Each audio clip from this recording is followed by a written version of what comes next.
voulais vous montrer l'utilité de l'échographie dans des situations parfois urgentes et difficiles, puisque là il s'agit d'un homme porteur d'une rectocolite hémorragique corticodépendante et qui a nécessité le passage aux anti-TNF rapidement, vous voyez, avec une optimisation.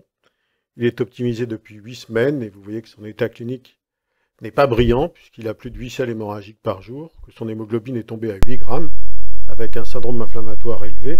Il est donc dans ce qu'on appelle une urgence avec un diagnostic de colite grave. Alors, toujours premier repérage, cherchez le sigmoïde, ça c'est simple, en dedans de l'épine iliaque antéro-supérieure.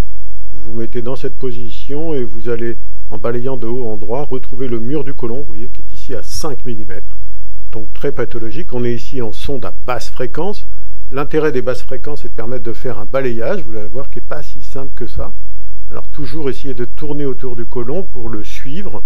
On cherche, là la vessie qui passe, on cherche le sigmoïde profond, celui qui est au-dessus du rectum. Vous voyez que c'est pas facile et il faut repartir de l'image qu'on avait là et essayer de tourner autour très doucement. Vous voyez qu'on part à droite parce qu'en fait il avait une boucle sigmoïdienne qui partait à droite. Voilà une zone nettement pathologique et vous voyez quand on descend, on voit apparaître en dessous de façon transversale la partie distale du sigmoïde que l'on ne voyait pas au départ. Ça nécessite un certain apprentissage et du temps. Et vous voyez qu'on le voit très bien, on essaie de le suivre. Finalement, il plonge en profondeur. Il va être difficile de le raccorder jusqu'au rectum, mais par contre, on arrive à le retrouver. Voilà, il apparaît ici très nettement avec une sous-muqueuse épaissie. Et vous voyez qu'on arrive à suivre la boucle sigmoïdienne vers la droite qui fait un demi-tour pour aboutir à la zone superficielle que l'on voit particulièrement bien. Alors, le jeu après est de suivre le côlon. Il n'y a pas un côlon identique à un autre, mais globalement, au niveau de l'épine iliaque antéro-supérieure à gauche, on retrouve bien les choses. Et là, vous voyez, le mouvement de rotation que vient de faire la sonde permet de se mettre maintenant dans l'axe du côlon gauche. Vous allez voir qu'on va zoomer un peu sur le côlon gauche. Vous voyez, très hypoécogène, avec une graisse autour un peu hyperécogène. Vous voyez qu'on voit très bien une musculeuse, pas forcément très épaisse, mais une sous-muqueuse qui elle est très épaisse, qui est classique dans la rectocolite hémorragique. Et tout le jeu maintenant, on va essayer de suivre ce côlon. Et vous voyez, moi j'ai tendance à plonger dans le flanc. Alors toujours remettre du gel, ça c'est vraiment un outil majeur. Pour voir bien le digestif, il faut inonder de gel votre sonde, sinon vous perdez très vite des contrastes. Vous voyez là, on n'est pas en très bonne situation. On est obligé d'appuyer fortement, ce qui est aussi un outil très utile pour voir apparaître là le côlon gauche dans sa longueur. Vous voyez qu'on le voit quasiment en totalité. Vous allez voir apparaître l'ombre rénale. En effet, si vous regardez bien, en arrière du côlon, vous avez une ombre qui est le rein gauche, ce qui vous permet de situer parfaitement la hauteur de la colite. Vous voyez que là, c'est en bas du rein gauche. Le côlon est toujours pathologique, nettement pathologique. Voilà, tout vous est signalé là. Alors, on va remonter ensuite jusqu'à l'angle gauche. Donc, toujours, on reprend du gel, on repart. Je suis désolé pour le petit décalage de la vidéo, mais c'est assez compliqué à régler. Voilà, on passe au-dessus du rein gauche. Vous voyez qu'il y a toujours un côlon d'allure pathologique. Et vous allez, ça c'est un geste important, faire une rotation au niveau de l'angle gauche pour vous retrouver dans l'axe du transverse. Pas toujours très facile, mais quand il est pathologique, on le voit assez bien dans la fenêtre entre la rate et le rein gauche, dans cette position-là. Vous allez voir qu'on remonte, voilà, on arrive ici à une coupe qui devient transversale, et on va essayer de faire la rotation de la sonde nécessaire et suffisante pour suivre, voilà, la taille de l'angle gauche, hein, toujours pathologique, et on va ici faire le mouvement de rotation, pouvoir essayer de visualiser le transverse. Voilà le mouvement.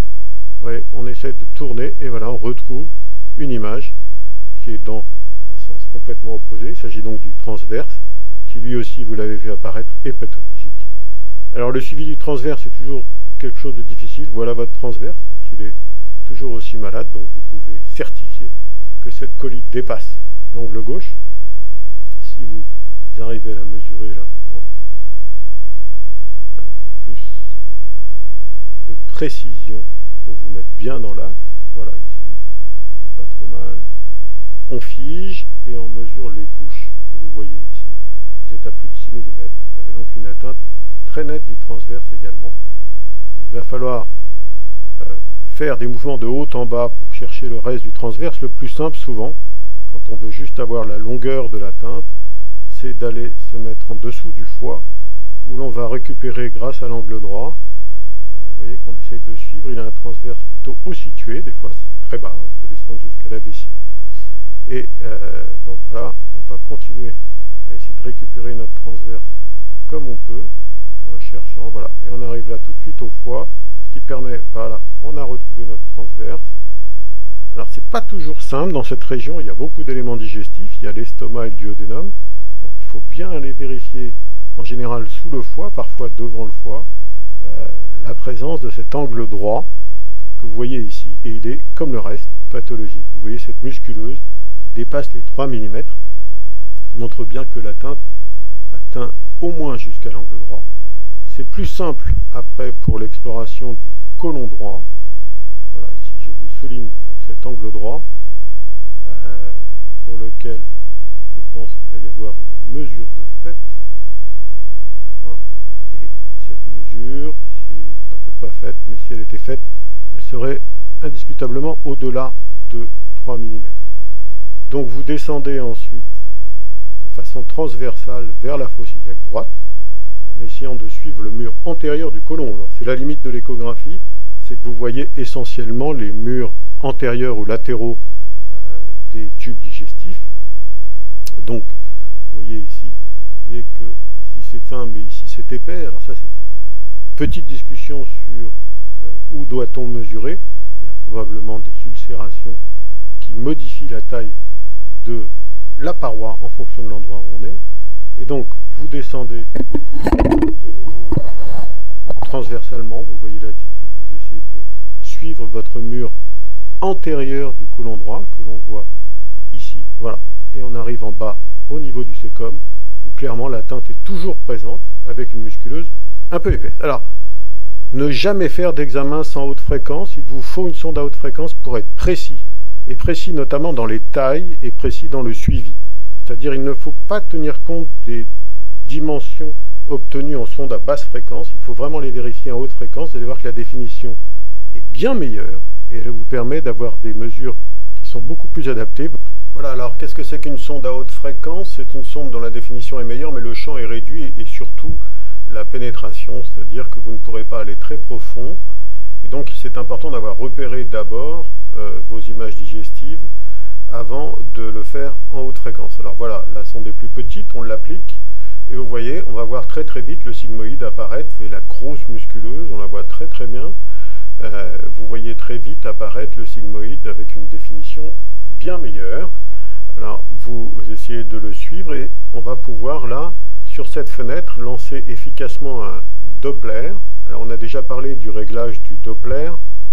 Le réglage du Doppler se fait en baissant la PRF. Vous voyez ici, très belle image d'hypervascularisation de la jonction musculeuse sous-muqueuse. Donc vous baissez votre PRF jusqu'à avoir des bruits parasites, c'est-à-dire que le Doppler s'allume sans qu'il n'y ait aucun signal de vaisseau visible, et vous le remontez d'un cran afin d'éliminer les parasites et de garder la vascularisation visible.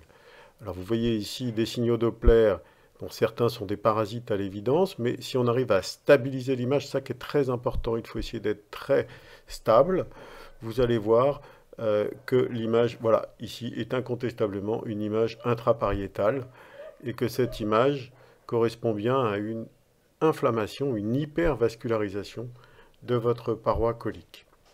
On va pouvoir faire les mesures ici beaucoup plus efficacement. Vous voyez que les mesures sont plus précises. Elles doivent être faites, pour ce qui est des mesures, toujours dans les deux axes, c'est-à-dire à la fois l'axe transversal et l'axe longitudinal. Il faut normalement, à chaque niveau, faire une mesure dans ces deux axes qui permet d'être plus précis et plus fiable. Alors là, on a fait le mouvement de rotation que je vous ai montré avec la sonde à basse fréquence. Vous voyez qu'on retrouve à ce moment-là l'axe du côlon gauche, qu'on a repéré avant, hein, parce que sinon c'est très difficile de le retrouver vu la faible pénétration de ces sondes. Mais vous voyez qu'ici, même en stabilisant, on arrive également au niveau du côlon gauche à visualiser très facilement une vascularisation plus importante, avec des mesures, vous voyez, qui sont beaucoup plus fiables et beaucoup plus reproductibles. Vous pouvez, avec cette sonde, à condition de savoir où il est, pouvoir remonter également latéralement vers le haut, vers l'angle gauche. On récupère un peu de gel, on redescend, on reprend l'axe et on remonte jusqu'à dans la direction de la rate en suivant finalement sur toute la longueur le côlon que l'on voit très bien ici. Toujours un petit décalage entre la vidéo, mais alors ce suivi peut être fait également au niveau du transverse. Vous voyez que là l'aspect est différent. L'aspect à cet endroit-là n'est pas une augmentation de la muqueuse, mais plus une augmentation de la sous-muqueuse.